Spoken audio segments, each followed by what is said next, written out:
Hello friends, welcome back to our channel Exam Buddy. Now let's do our assignment advance R programming for data analytics in business. Week 5th assignment 5th. So the first question is, in a simple linear regression model y equal to beta 0 plus beta 1 plus mu, which of the following best describe the nature of the variable? So these are the options, and now let's check the answer of our first question. So question first, regression versus causation versus correlation. While regression deals with the dependence of one variable over another, it does not imply causation. In regression analysis, dependent variable is considered random or stochastic. So the answer of our first question is C.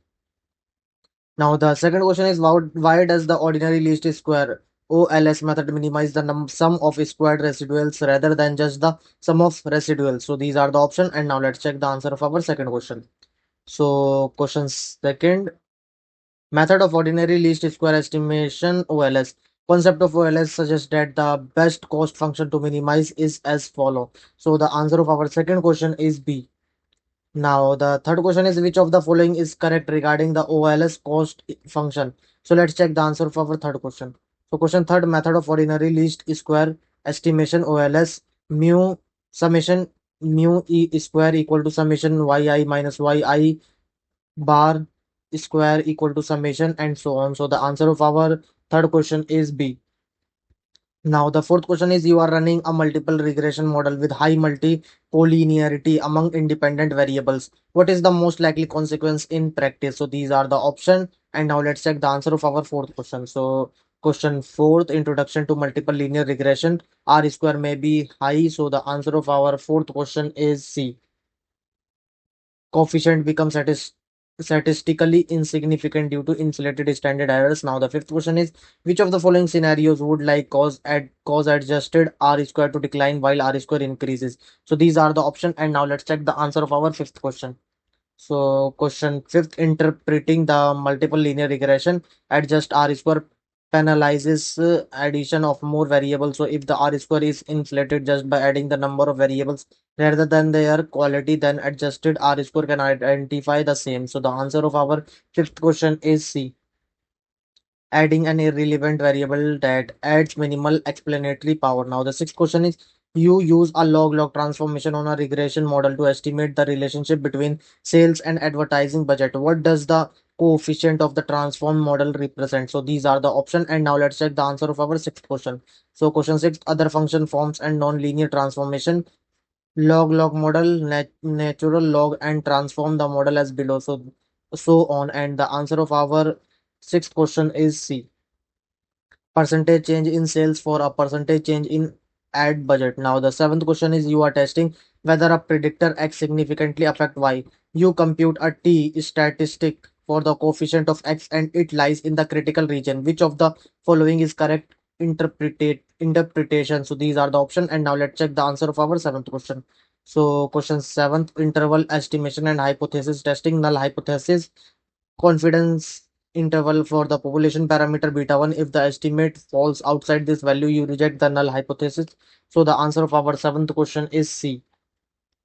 The coefficient is significantly different from 0 at the chosen significant level. So now the eighth question is, in the training phase, ABC return were regressed on Nifty return using the command A in ABC similar to Nifty data equal to train. The T statistics for the coefficient of Nifty was 18.67. What does this signify? So these are the options. So the answer of our eighth question is C. The relationship is significant at 1% level. Now the ninth question is, which diagnostic plot would best help detect non-normality of residuals in your training model? So let's check the answer of our ninth question. So question 9, we conduct residual diagnostic of the trained model. First, we plot the density plot of the raw residuals and studentize residuals QQ plot. So the answer of our ninth question is QQ plot C. Now the 10th question is, after applying the DW test SLR command in R, you get a DW statistic close to 2 and a high p value. What does this imply about the residuals? So these are the options, and now let's check the answer of our 10th question.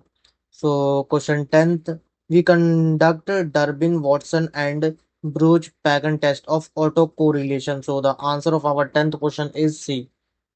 There is no significant autocorrelation. Now, the 11th question is you are assessing the predictive performance of your regression model of Nifty return on a particular stock XYZ return. The correlation between the actual and your model predict value is 0.57.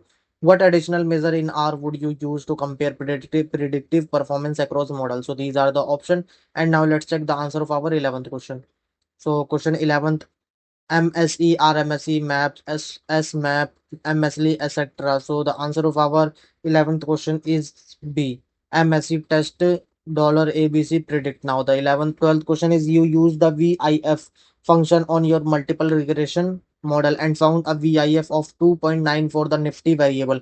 What does this suggest and what threshold is typically used for concern? So let's check the answer of our 10th, 12th question.